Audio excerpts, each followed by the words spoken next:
आज हम पढ़ेंगे सेल का संयोजन। ठीक है, जैसे पिछली कक्षा में हमने क्या क्या पढ़ा संयोजन को लेकर के। संयोजन को लेकर के एक तो पढ़ा हमने किसका, संधारित्र का संयोजन। किसका? संधारित्र का। दो संधारित्र, तीन संधारित्र या चार संधारित्र कैसे श्रेणी क्रम में या समांतर क्रम में कैसे लगते हैं। और फिर क्या पढ़ा हमने? फिर हमने पढ़ा प्रतिरोधों का संयोजन। ठीक है, उनमें क्या क्या था? श्रेणी क्रम का संयोजन, समांतर क्रम का संयोजन। ठीक है, प्रतिरोधों में भी था। अब हमने सेल पढ़ा। ठीक है, अब हमें जो देखना है वो ये देखना है कि सेल में कैसे कैसे संयोजन होते हैं और उनके लिए फॉर्मूला कैसे बनते हैं। ठीक है, तो जब हमने सेल पढ़ लिया है तो सेल के संयोजन के बारे में देखिए। सेल संयोजन, ठीक है। सेल संयोजन में पहला जो हम पढ़ेंगे उसे कहेंगे श्रेणी क्रम। क्या कहेंगे? श्रेणी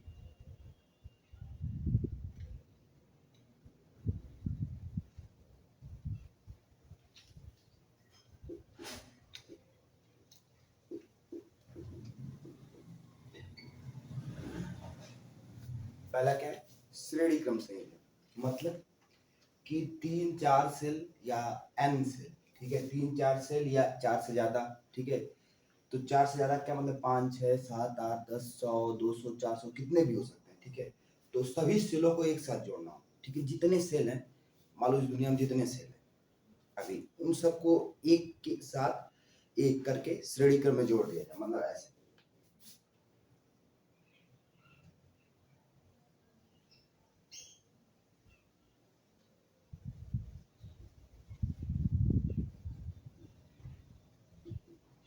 कितने, जितने भी हैं। तो अब कितने हैं तो हम बता नहीं सकते, थोड़ा मुश्किल है बताना। ठीक है, तो हमने क्या किया, वो जितने भी उनको n नाम दे दिया। कुल n क्या है? यहाँ पे प्राकृतिक संख्या है। प्राकृतिक संख्या कहाँ से कहाँ तक लिख करके n क्या है यहाँ पर? यानी एक से लेकर के अनंत तक। कहाँ से लेकर के? एक से लेकर के अनंत अनंत तक। एक सेल से लेकर के अनंत सेल तक, मतलब जितने भी सेल सबको जोड़ देना उनके लिए। तो n सेल, ठीक है। इसको हम यहाँ से ऐसे कर लेते हैं, इसको नाम देते हैं सिल्वर। अब ये सेल एक है तो हमें ये पता है कि सेलों का प्रतिरोध होता है अपना। तो ये जो R है कौन सा प्रतिरोध है? आंतरिक प्रतिरोध R1। सेल 1 का आंतरिक प्रतिरोध R1, सेल 2 का आंतरिक प्रतिरोध R2, सेल 3 का आंतरिक प्रतिरोध R3। ठीक है, ऐसे ही सेल n का आंतरिक प्रतिरोध कितना आ जाएगा? Rn। ठीक है, अब ये सब सेल अगर ऐसे हैं एक जैसे, क्या है? ये सभी cell E1 E2 E3 E4 सभी क्या है? E है, मतलब बराबर के। सभी सेल E1 बराबर E2 है, बराबर E3 है, बराबर E4 है, डॉट डॉट बराबर En है। सभी एक दूसरे से बराबर है। बराबर है का मतलब क्या है? सभी मान लो 5 वोल्ट के, क्योंकि सेल कुछ वोल्ट का होता है, या सभी मान लो 10 वोल्ट के, या सभी मान लो 15 वोल्ट के। तो सभी सेल क्या है? आपस में बराबर है और इनका प्रतिरोध भी आपस में बराबर है, आंतरिक प्रतिरोध। ठीक है, तो जब ऐसे है तो हम सबको क्या E1 E2 E3 लिख दीजिए। क्या लिख सकते हैं? इन सबको हम ऐसे लिख सकते हैं।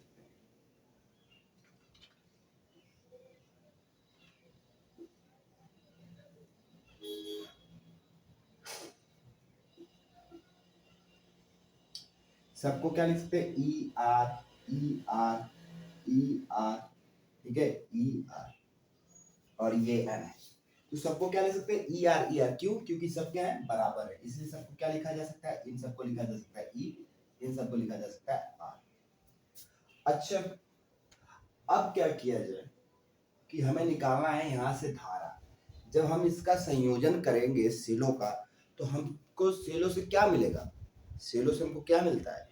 सेलों से हमको मिलती है धारा।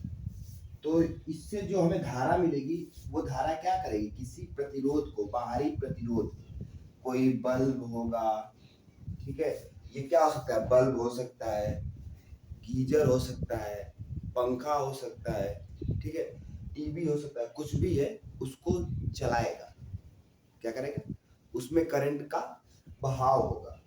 अच्छा, ऐसे ऐसे बहाव होगा इसमें करंट का, प्लस से माइनस की तरफ होता है, तो प्लस से माइनस की तरफ होता है तो सभी प्लस इस साइड बन रहे हैं, तो ऐसे बहाव होगा। तो धारा यहाँ पे आएगी, इस प्रतिरोध से होके जाएगी, ये प्रतिरोध जो भी होगा, बल्ब होगा तो जलेगा, पंखा होगा तो चलेगा, टीवी होगी तो चलेगी, ठीक है, ऐसे। तो ये तो हो गया क्रम में संयोजन करना, पर हमें पता कैसे चले कि ये धारा आई कितनी, तो ये धारा कितनी आई है ये इस पे निर्भर करता है कि कितना सेल लगाया गया और वो सेल कितने वोल्ट का था, किस पे निर्भर करता है, कितनी धारा लगाई गई और वो सेल कितने वोल्ट का था। अच्छा, इतना कर लेने के बाद अब हम यहाँ पर इसका कर लेते हैं धारा की गणना, ठीक है, धारा की गणना।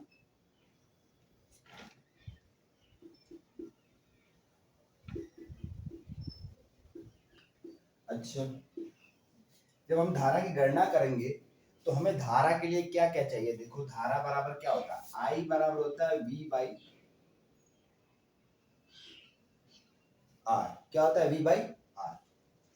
इस सेल पे विभव V क्या है, विभव, इस सेल में विभव क्या है, इस सेल में विभव इन कुल सेलों को जोड़ना, इन कुल सेलों को जोड़ दूंगा आपस में तो क्या मिलेगा, विभव, ये सेल, इन सभी सेलों को जोड़ूंगा तो क्या मिलेगा, विभव। और हमें पता है इन सभी सेलों को जोड़ा जाए E1 E2 E3 E4, ठीक है, तो हमें कितने सेल मिलेंगे, n, कितने मिलेंगे, n। तो यहाँ पे हम लिखेंगे EMF, हमें क्या मिलता है, जब भी सेल होता है तो हमें EMF मिलता है, पीछे पढ़े हैं ना, तो EMF बराबर हम क्या लिखेंगे, कुल EMF, क्या लिखेंगे, कुल EMF, कुल EMF, इससे जितना EMF बन रहा है यार, EMF बराबर क्या लिख लेंगे हम, कुल ना लिखे तब भी EMF बराबर क्या होगा, N और E, क्योंकि यहाँ पे N सेल है तो N सेल, क्या लिखा गया, N सेल। अच्छा, अब हमें और क्या चाहिए, प्रतिरोध, तो प्रतिरोध बराबर क्या लिखेंगे, प्रतिरोध लिखने के लिए दो तरीके हैं, दोनों तरीके हमको लेने पड़ेंगे, एक तो ये वाला प्रतिरोध है और दूसरा ये वाला प्रतिरोध, मतलब ये वाला। तो अंदर वाला कुल प्रतिरोध कितना है, हर जगह R1 R2 R3, तो टोटल कितने हैं, RN। अंदर का आंतरिक प्रतिरोध हम लिखेंगे, ठीक है, प्रतिरोध बराबर क्या हो जाएगा, यहाँ पे ये हो जाएगा आंतरिक प्रतिरोध प्लस बाहरी, आंतरिक प्लस बाहरी, बाहरी कौन सा है, ये वाला, आंतरिक क्या है, NR, आंतरिक को क्या लिखेंगे, NR, ठीक है। तो कुल प्रतिरोध बराबर कितना मिल जाएगा, R इक्विवेलेंट मिल जाएगा, कुल प्रतिरोध को इक्विवेलेंट लिखते हैं, कुल EMF को इक्विवेलेंट लिखते हैं, ठीक है, तो इतना हो जाएगा। अब आई धारा निकालें, धारा, धारा बराबर, ठीक है, धारा बराबर क्या होगा, विभव। अब यहाँ पे विभव ये क्या चीज है, ये V के बराबर है, किसके बराबर है, V के, तो V की जगह क्या लिखते हैं, NE, और R कितना है, R इतना है, NR प्लस R, ठीक है, मतलब I बराबर NE बाटा NR प्लस R। ये है श्रेणी क्रम में धारा, क्या है, जब सेल को श्रेणी क्रम में जोड़ा जाए तो कुल धारा कितनी होती है, इतनी।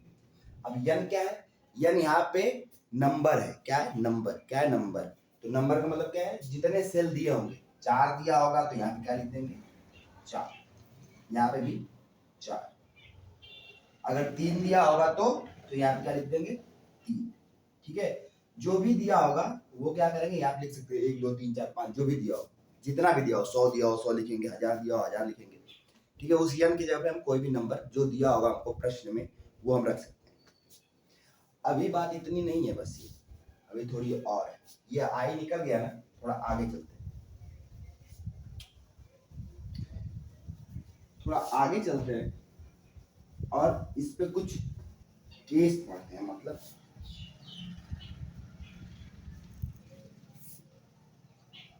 केस 1 क्या है, केस 1, केस 1 ये है कि जब ये वाला आर, ये जो बाहरी आर है, ठीक है, जो पंखा है, जो बल्ब है, जो भी कुछ है, वो वाला आर का मान, मतलब ये प्रतिरोध इस वाले प्रतिरोध से बड़ा हो जाए, मतलब सेल के प्रतिरोध से क्या हो जाए, बड़ा हो जाए। तो जब ऐसा होता है ना, तो जो छोटा होता है उसके मान को हम क्या लेते हैं, 0। जब आर बड़ा होगा किससे, छोटे आर से, तो छोटा आर क्या हो जाएगा, 0। तो सूत्र से हमें क्या मिलेगा, I बराबर एन ई बटा एन आर प्लस आर से क्या मिल जाएगा, यहाँ पे 0 रख देंगे तो ये पूरा क्या हो जाएगा, 0 एन ई बटा आर, क्या मिल जाएगा, एन ई बटा आर। अच्छा, अब ये हमें ये मिल गया कि क्या मिला है, ये सेलों के संयोजन का मिला है ना। एक जब ये आंतरिक प्रतिरोध छोटा होगा, क्या लिख सकते हैं हमें यहाँ पे, आंतरिक प्रतिरोध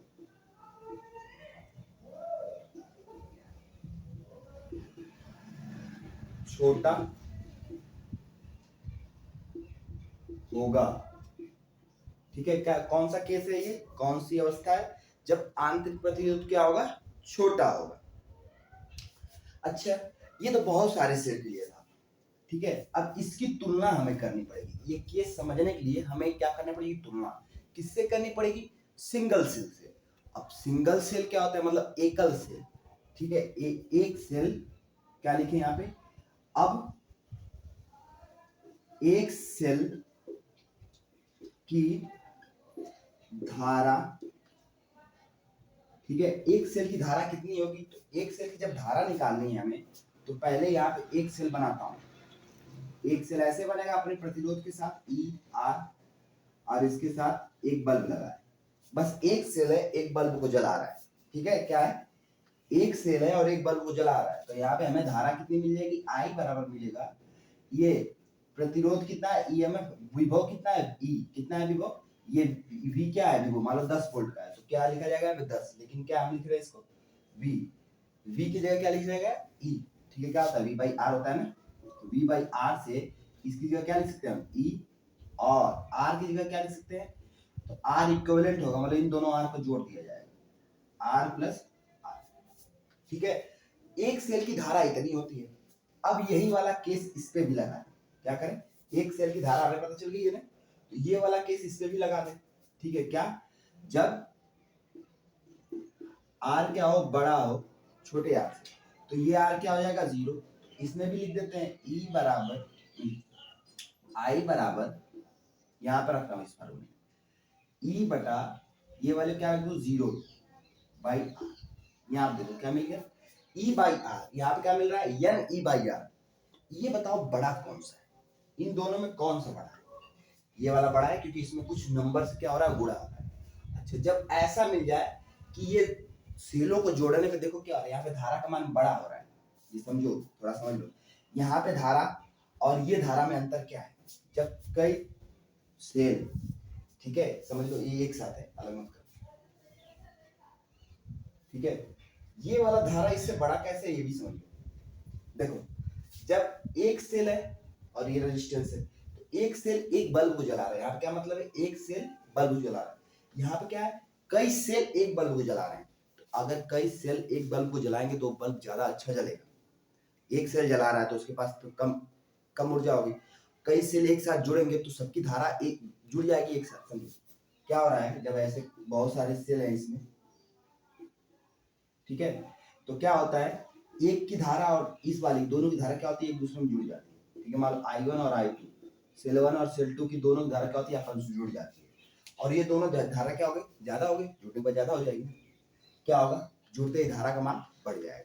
तो यहाँ पे हमें ये जानना है कि किसकी धारा ज्यादा है, तो ये इसमें क्या होता है, इस केस में क्या होता है, जब ये आर, ये वाला आर, बाहर वाला जो आर है, जो बल्ब है, उसका प्रतिरोध अंदर जो सेल है उसके प्रतिरोध से, सेल के प्रतिरोध से जो बल्ब का प्रतिरोध या पंखे का प्रतिरोध ज्यादा हो, मतलब आंतरिक प्रतिरोध कम हो, किससे, बाहरी प्रतिरोध से, तो क्या होता है, धारा का मान, तो हम यहाँ पे क्या लिख लें, धारा का मान, यहां धारा का मान बढ़ेगा, ठीक है। क्या होगा, यहाँ पे धारा का मान बढ़ेगा, मतलब श्रेणी क्रम में इस केस में धारा का मान बढ़ता है, या कोई ऐसा भी केस है जब धारा का मान घटता भी है, वो भी है, वो दूसरा केस है। दूसरा केस क्या है, इसमें क्या होगा, दूसरे केस में धारा का मान घटेगा। अब वो कैसे निकाला जाए, तो ये लिख चुके हो तो मैं यहीं पे निकाल दूं, ठीक है, इसको मैं हटा देता हूँ, लिख लो इसको, फिर यहीं निकाल दूं।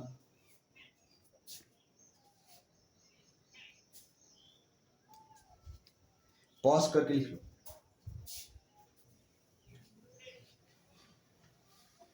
चलो देखो दूसरा केस क्या है। दूसरा केस ये है कि जब ये वाला आर बड़ा हो जाए, मतलब आंतरिक प्रतिरोध बड़ा हो जाए इससे, तो आई बराबर कितना मिल जाएगा भाई, तब ये वाला आर जीरो हो जाएगा, आई बराबर एन ई बटा क्या हो जाएगा एन आर, क्योंकि वो वाला आर तो जीरो हो गया, ये वाला आर जीरो हो गया, तो क्या मिल जाएगा ये, अब देखो यन कट जाएगा, ई बटा आर, ठीक है। हमें पता है अब एक सेल के लिए, यहां पे भी एक सेल के निकालो, एक सेल से धारा, एक सेल से धारा क्या होगी, एक सेल से धारा होती है आई बराबर ई बटा आर प्लस आर, और ये वाला आर तो इसमें जीरो हो जाएगा, ठीक है। क्या होगा जब आर बड़ा बड़ा होगा आर से, तो आई बराबर क्या मिल जाएगा इसमें ई बटा आर, ये मिलेगा। ये देखो ये धारा और ये धारा में कोई अंतर है, यहाँ पे देखो, यहाँ पे क्या मिला धारा वाला, आई बराबर ई बटा आर, ये तो मिला है यहाँ पे आई बराबर ई बटा आर, और यहाँ पे भी क्या मिल रहा है आई बराबर ई बटा आर, तो दोनों के मान बराबर हो गए। पिछले वाले में क्या था, बराबर नहीं थे, वहां पे एन था, मतलब ज्यादा था, वो बड़ा था। यहाँ पे देखो दोनों बराबर है, जब दोनों बराबर हो जाए तो धारा का मान क्या होगा, अपरिवर्तित रहेगा, नहीं बढ़ेगा, धारा का मान नहीं बढ़ेगा। अच्छा ऐसा कैसे हो गया, इसका मतलब क्या है, इसका मतलब ये देखो, मान लो ये हमारा बहुत सारे सेल्स के अंदर है, और इससे मैंने एक बल्ब जलाया, जो ये अंदर वाला आर था, सेल वाला जो आर था, ये इससे बड़ा हो गया, मतलब मान लो ये 5 ओम था तो ये 10 ओम का था। जब ऐसा होगा कि ये 10 ओम होगा, ये 5 ओम होगा, तो धारा क्या होगी, नहीं बढ़ेगी। क्यों, देखो अंदर का ही प्रतिरोध ज्यादा है, हमें बाहर ज्यादा धारा भेजने की जरूरत नहीं, समझो अंदर का ही प्रतिरोध ज्यादा है, तो ज्यादा धारा कहाँ लग जाएगी अंदर, बाहर क्या होगी, धारा उतनी नहीं भेजनी पड़ेगी, क्योंकि बाहर से कोई ज्यादा हमको दिक्कत नहीं हो रही है, हम थोड़ी सी धारा भेजेंगे तो बल्ब जलेगा आराम से। ऐसी बात पिछले वाले में क्या था, पिछले वाले में ये था कि यहाँ पे 5 था तो यहाँ पे 10 था। अब इसमें क्या था कि अंदर धारा तो आराम से चल रही है इधर से आकर, लेकिन यहाँ पर आने में इसको मुश्किल होगी, तो धारा को बढ़ाएगा, अपने आप को बढ़ाएगा, तो फिर क्या करेंगे, एक दूसरे को सहयोग करके बढ़ाएंगे। तो पहले वाले में क्या था, बढ़ा रहे थे, इसमें क्या हो रहा है, कुछ नहीं कर रहे, तो ये क्या, धारा का मान नहीं बढ़ेगा, ठीक है, इतनी सी बात।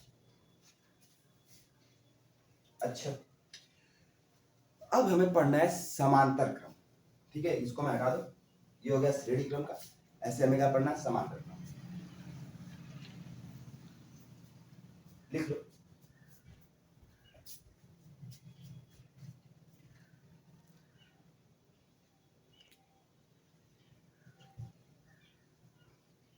ठीक है, अब देखते हैं समांतर क्रम। समांतर क्रम में क्या होगा भाई,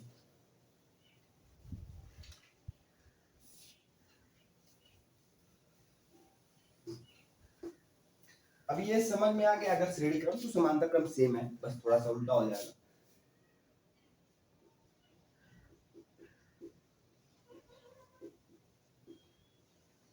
देखो समांतर क्रम में कैसे जोड़ेंगे, ऐसे,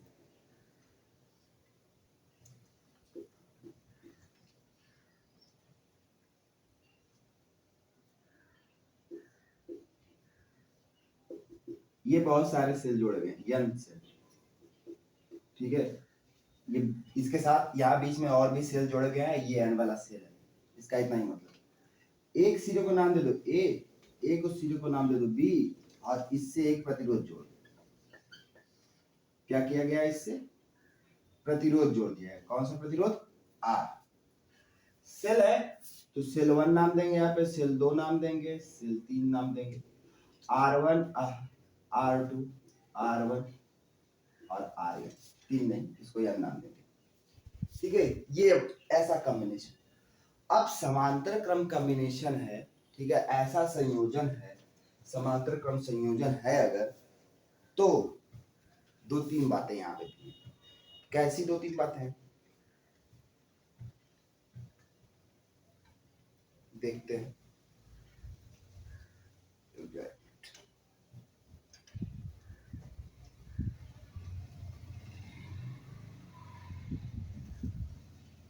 देखो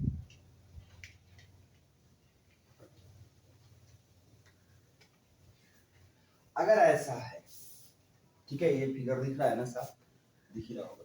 चलो, तो हमें यहाँ पे पहले क्या लिखना पड़ेगा, ईएमएफ, विभव। क्या है ये ईएमएफ, क्या चीज होता है, हमें पता है विभव होता है।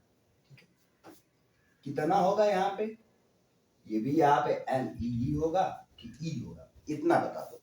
यहाँ पे एन ई नहीं लिख सकते हम इसको, कि लिख सकते हैं, नहीं लिख सकते। सुनो, यहाँ बस ई लिखा जाएगा। क्यों, जब भी धारा समांतर क्रम में जाएगी, श्रेणी क्रम में क्या था कि सभी सेल जुड़ रहे थे और एक ही तार में सबकी धारा जा रही थी, पर यहाँ पे देखो सबके तार अलग हैं।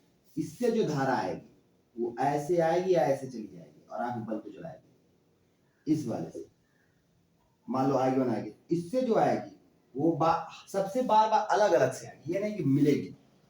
और इसकी धारा फिर वापस ऐसे क्या करेगी, ऐसे इसी में वापस लौट जाएगी। ठीक है, तो ऐसे ही सबके साथ होगा, इसकी धारा आएगी फिर इसको जलाएगी फिर जाएगी, फिर इसकी धारा आएगी इसको जलाएगी और ऐसे जाएगी। तो सबकी धारा अलग अलग आएगी। श्रेणी क्रम में क्या होता है, सबकी धारा जुड़ कर आती है। समांतर में क्या होता है, सबकी धारा अलग अलग आती है, क्योंकि ये सब जुड़ नहीं पाते और बारी बारी से जाती है। अच्छा, तो इसलिए हम यहाँ पे एन ई नहीं लिख सकते, बस ई लिखते हैं। पीछे वाले में क्या होता है, सब जुड़ जाते हैं, तो जुड़ते हैं इसलिए हमको एन ई लिखना पड़ता है। यहाँ पे जुड़ते ही नहीं, इसलिए हमको क्या लिखना पड़ा है, ई बस। प्रतिरोध कैसे लिखेंगे, प्रतिरोध के लिए यहाँ पे जब सेल नहीं जुड़ा है तो ये वाला प्रतिरोध भी नहीं जुड़ेगा, तो क्या लिखा जाएगा, आर। ध्यान रहे, प्रतिरोध आर लिखाएगा, क्या लिखाएगा, तो हमें याद करना पड़े प्रतिरोध का संयोजन। समांतर क्रम में प्रतिरोध जब होते हैं ऐसे, ठीक है, मान लो ये R1 है, ये R2 है, ये Rn है, n तक है और सबको एक में जोड़ना है, तो समांतर क्रम प्रतिरोध जोड़ते समय हम क्या करते हैं, प्रतिरोध भागे n करते हैं। प्रतिरोध भागे n, जितने नंबर है प्रतिरोध की वो और प्रतिरोध कितना उसमें n से भाग दे देते हैं, तो यहाँ क्या मिलेगा, R/n। ठीक है, वहां क्या था, NR गुड़ा हुआ था, यहाँ क्या होगा, R/n। अब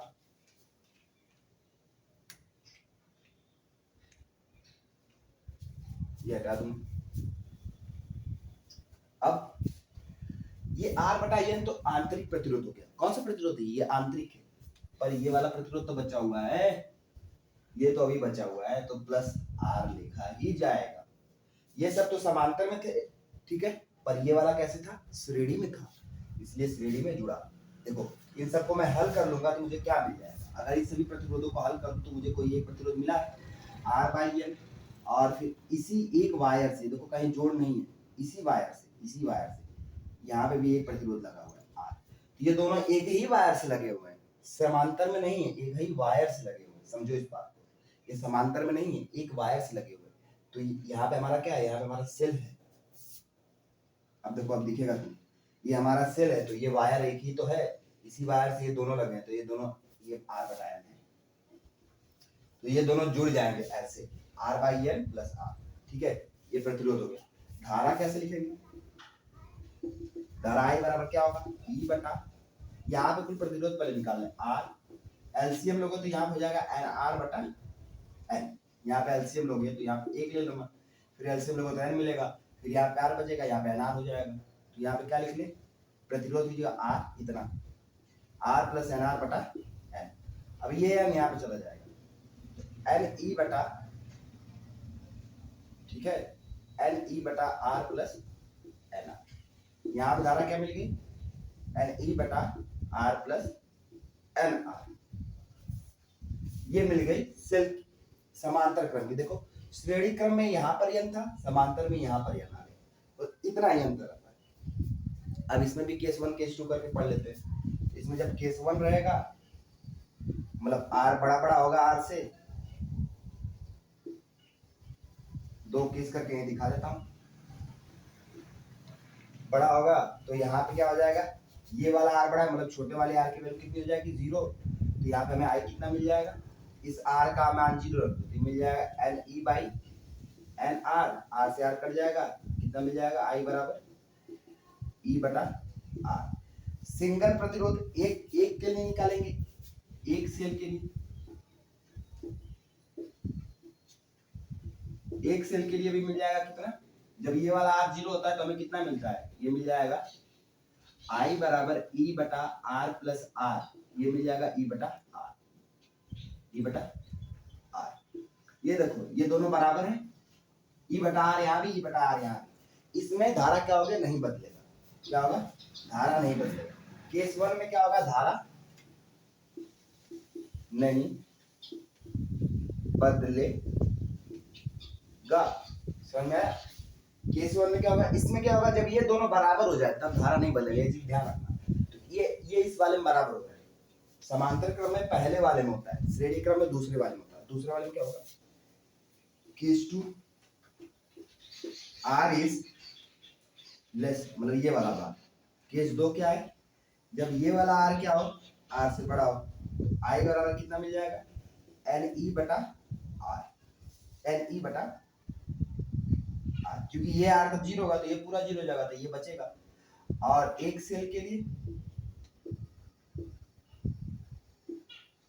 एक सेल के लिए मिल जाएगा हमें I बराबर E बटा R प्लस R, तो इसमें ये वाला R 0 करना है हमें, ठीक है, ये वाला R 0 करना है, तो ये हो जाएगा E बटा R।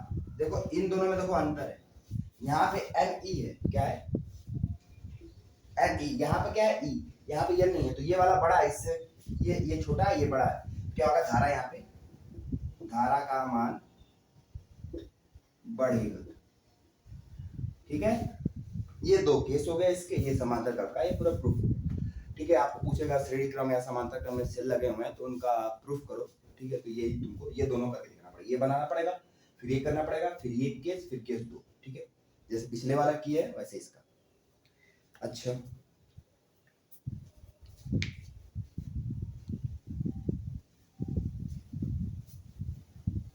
ठीक है, अब मैं थोड़ा सा तुम लोग को वोल्ट मीटर समझा देता हूँ, ठीक है। वोल्ट मीटर क्या होता है, क्योंकि हमको इसके बाद पढ़ना है पोटेंशियोमीटर, ठीक है, पोटेंशियल मीटर, पोटेंशियल मीटर पढ़ना है। उससे पहले वोल्ट मीटर के बारे में समझ लें तो हमारे लिए थोड़ा सा आसानी हो जाएगी। कैसी आसानी हो जाएगी, देखो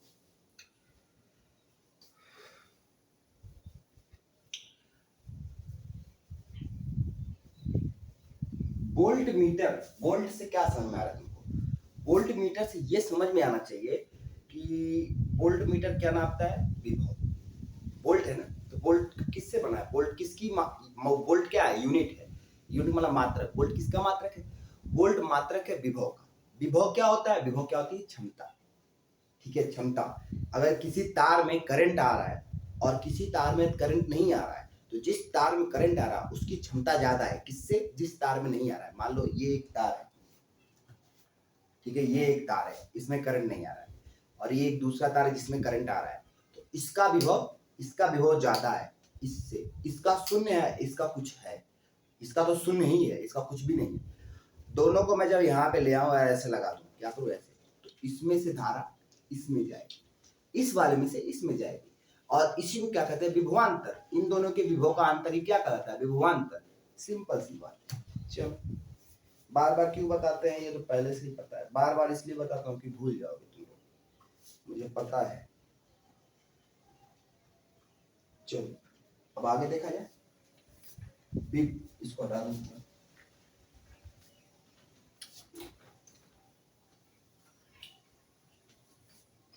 वोल्ट मीटर के बारे में हमें पढ़ना नहीं है, हमारे सिलेबस में नहीं है, लेकिन पोटेंशियोमीटर पढ़ने के लिए हमें जानना पड़ेगा कि वोल्ट मीटर काम क्या करता है, और पोटेंशियोमीटर और वोल्ट मीटर में अंतर क्या है। पोटेंशियोमीटर पढ़ने से पहले हमें ये जान लेना चाहिए कि वोल्ट मीटर और पोटेंशियोमीटर में अंतर क्या है।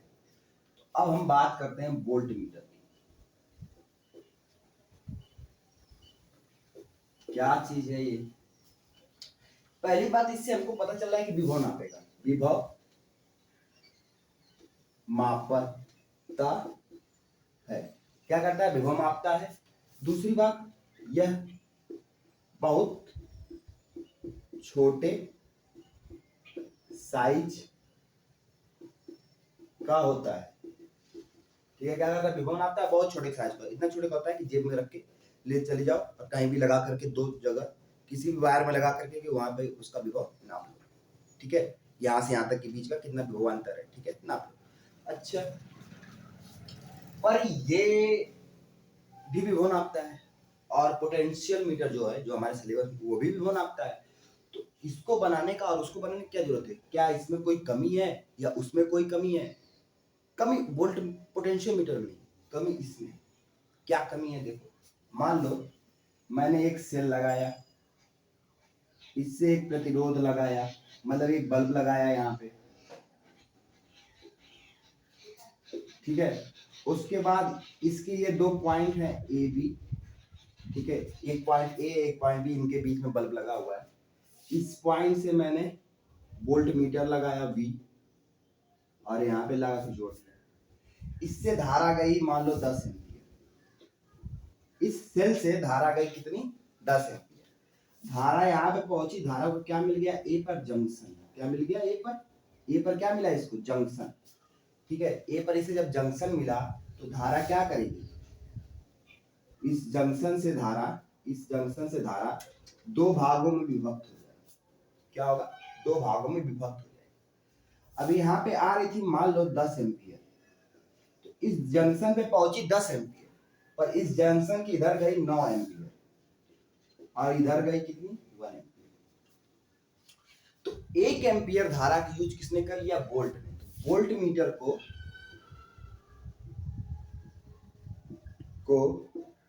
कार्य करने के लिए, ठीक है, वोल्ट मीटर को कार्य करने के लिए धारा चाहिए, ठीक है। ये तभी विभव बता पाएगा जब इसको कुछ ऊर्जा मिलेगी, ये अपना काम शुरू करेगा, तब बता पाएगा। तो इससे नुकसान क्या है? इससे नुकसान ये है कि पहले यहाँ का विभव निकालो। यहाँ का विभव कैसे निकलेगा? 10 एम्पीयर यहाँ पे है, यहाँ चल गया 9 यहाँ। इस प्रतिरोध का विभव निकालो। यहाँ पे कितना विभव बना? तो विभव कैसे बनता है? V इक्वल टू होता है आई आर। विभव क्या होता है? पोटेंशियल, यहाँ का पोटेंशियल निकालो, विभव। तो V equal to I R. I कितना है? आई है मान लो यहाँ पे 9 एम्पीयर, और बल्ब ये आर मैं तुमको दे देता हूँ 10 एम्पीयर, 10 ओम। कितना दे देता हूँ? 10 ओम। ये प्रतिरोध है 10 ओम का, इसमें धारा आ रही है 5 एम्पीयर। इसे होना कितना चाहिए? 9, धारा कितना है? 9 एम्पीयर गुणे 10 ओम, कितना हो जाएगा? 90, ठीक है। विभव कितना हो जाएगा? 90 वोल्ट। 90 वोल्ट है। अच्छा, ठीक है। तो हमें ये वोल्ट मीटर क्या बताएगा? ये वोल्ट मीटर हमें बताएगा कि इसका विभव कितना है? 90 वोल्ट। ये इतना बताएगा हमें, ठीक है। जब मैं ऐसे ऐसे बनाऊंगा इसको, एक किसी बल्ब के पास के दो तारों में इसे जोड़ूंगा, तो मुझे कितना बताएगा? कि 90 वोल्ट धारा इसमें आ रही है। अगर ऐसा है 10 एम्पीयर धारा जा रही है, तो ये हमें कितना बताएगा? और 10 ओम का प्रतिरोध है, 10 एम्पीयर धारा जा रही है और 10 ओम का प्रतिरोध हमें बताएगा कितना है? कि 90 वोल्ट विभव है। यहाँ पे गलती हो गई। इससे देखो क्या गलती हो गई। अगर मैं वोल्ट मीटर ना लगाऊं, क्या करूं? वोल्ट मीटर ना लगाऊं, ये 10 वोल्ट का है और ये 10 ओम का है, तो जब मैं वोल्ट मीटर नहीं लगाऊंगा तो सारी धारा कहाँ जाएगी? 10 एम्पीयर। पूरी धारा बस इसमें जाएगी। यहाँ देखो धारा 1 एम्पीयर इसमें जा रही है और 9 इसमें जा रही है, क्योंकि यहाँ पे जंक्शन मिल रहा है तो इसको इधर जाना पड़ेगा, क्योंकि वोल्ट मीटर को चलाने के लिए कुछ धारा चाहिए, तो वोल्ट मीटर लेगा, खींचेगा धारा को। तो वोल्ट मीटर ही 1 एम्पीयर खींच लिया, लेकिन मैं एम्पीयर ना लगाऊं, यहाँ पे वोल्ट मीटर ना लगाऊं, तो मुझे क्या मिलेगा? आई बराबर V R. V equal to I R. I कितना है? 10, और आर कितना है? 10, तो 100 मिलेगा। कितना वोल्ट मिलेगा? 100 वोल्ट। असल में इसका विभव कितना है? 100 वोल्ट, लेकिन वोल्ट मीटर लगाने से क्या हो जा रहा है? 90। तो ये कम हो जा रहा है वोल्ट मीटर लगाने से। वोल्ट मीटर हमें गलत रीडिंग दे रहा है। क्या दे रहा है? गलत रीडिंग। मतलब क्यों गलत दे रहा है? मैंने वोल्ट मीटर लगा के यहाँ पे नापा, ठीक है। सोचो मैंने यहाँ वोल्ट मीटर लगाया और नापा, मुझे 90 मिला। मैंने वोल्ट मीटर यहाँ पे लगाया, मुझे वोल्ट मीटर कितना दिखाया? 90। जैसे ही मैंने वोल्ट मीटर हटाया, वो कितना है असल में? वो है 100। तो 10 का अंतर दिखा रहा है वोल्ट मीटर। क्या कर रहा है? 10 का अंतर दिखा रहा है। अब इसकी वजह से मैं अपना चार्जर बना दूं, क्या करूं? चार्जर ऐसे ही तो बनते हैं, चार्जर वोल्ट के बनते हैं, 5 वोल्ट का होता है चार्जर। मोबाइल का चार्जर होता है, सभी मोबाइल का चार्जर 5 वोल्ट होता है। अब मैं बना दूं वोल्ट मीटर से करके, वो मुझे क्या करे? वो मुझे 10.5 एम्पीयर ज्यादा दिखा दे, समझो, कुछ मुझे कम दिखा दे, कम दिखाएगा। तो असल होगा कुछ और। वैसे हमें बनाना है मान लो 5 वोल्ट का, तो मैंने ऐसे लगा के चेक किया, ये 5 वोल्ट दिखा दिया। तो अगर ये वोल्ट मीटर 5 वोल्ट दिखाया, तो मुझे ये पता होना चाहिए कि 5 वोल्ट नहीं, उससे कुछ ज्यादा है, और हो सकता है वो इतने का हो, 5 का। असल में इतने का हो, ये कम दिखाता है। जैसे यहाँ पे कम दिखा रहा है, यहाँ पे कम दिखा रहा है, यहाँ पे ज्यादा है असल में। असली में ये कम दिखा रहा है। तो अब मैंने इस वाले से चेक करके अपना चार्जर बना दिया। ये चार्जर क्या करेगा, ये चार्जर धारा को ज्यादा भेजेगा, क्योंकि विभव ज्यादा होगा तो धारा ज्यादा होगी। ठीक है, विभव अगर ज्यादा होगा तो धारा ज्यादा होगी, तो धारा क्या होगी, ज्यादा जाएगी। धारा अगर ज्यादा जाएगी, समझ रहे हो, धारा अगर ज्यादा जाएगी तो मेरा मोबाइल तेज चार्ज होगा। अब अगर मेरा मोबाइल तेज चार्ज होगा तो तेज चार्ज होने पे हीट करेगा, और अगर हीट करेगा तो जल्दी खराब होगा। तो ये वोल्ट मीटर मुझसे खराब इंस्ट्रूमेंट्स, खराब उपकरण बनवा सकता है। मतलब ऐसा बनवा सकता है कि जो फास्ट काम को करे, तेजी से करे, तेजी से जो भी चीज काम करेगी, ठीक है, उपकरण, वो जल्दी खराब होगी। तो इसके चक्कर में मेरे काम क्या हो सकते हैं, खराब हो सकते हैं, मेरा मोबाइल खराब हो सकता है। अब इसको कैसे सही किया जाए? इसको सही करने का एक उपाय है। क्या उपाय है? इस रास्ते में एक प्रतिरोध लगा दो, यहाँ पर एक प्रतिरोध लगा दो R। अब वो कितना है उसकी जरूरत नहीं है हमें, कुछ प्रतिरोध लगा दो। तो अगर इस रास्ते में धारा को प्रतिरोध मिलेगा तो धारा उस रास्ते से जाना पसंद नहीं करती जिस रास्ते में उसको क्या मिलता है, प्रतिरोध। धारा उस रास्ते से जाना पसंद नहीं करती है, वो तो मजबूरी में उसे जाना पड़ता है, क्योंकि उसके पास एक ही रास्ता। अगर मैं एक तार को ऐसे जोड़ दूं, उसमें पंखा लगा तो धारा उस रास्ते से जाना क्यों पसंद कर रही है? इसलिए क्योंकि उसके पास एक ही रास्ता है। अगर मैं दूसरा रास्ता दूं तो वो दूसरे रास्ते से जाएगी जिसमें कुछ नहीं लगा है। धारा नहीं चाहती कि उसे कोई चीज नष्ट करे, ऐसी बात है। चाहने जैसा कुछ नहीं है, धारा तो चाहेगी क्या। तो यहाँ पे जब मैं प्रतिरोध लगाऊंगा तो ये दो जो 1 एम्पियर जा रही थी वो अब कितनी जाएगी, कम हो जाएगी, तो 0.1 एम्पियर जाएगी। ठीक है, बहुत कम जाएगी, क्योंकि वोल्ट मीटर को तो चाहिए भाई, वोल्ट मीटर को धारा चाहिए, इतना कम करना। पर कितना चाहिए, थोड़ा सा ही चाहिए, बहुत थोड़ा सा है, तो इतने में भी ये काम कर लेगा। तो अब देखो, अगर इतना इधर जा रहा है तो बाकी इधर जाएगा, तो कितना जाएगा इधर, 9.9।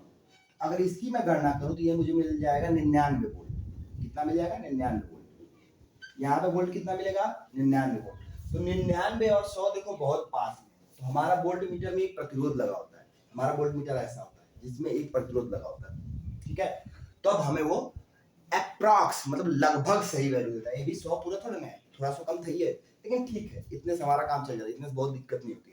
ठीक है, मतलब हमें 5 वोल्ट का अगर चार्जर बनाना है तो मैं इतने का बनाऊं, 5.01 वोल्ट का भी बनाऊं, तभी मुझे कोई दिक्कत नहीं। ठीक है, इतने से मेरा चार्जर खराब नहीं होगा।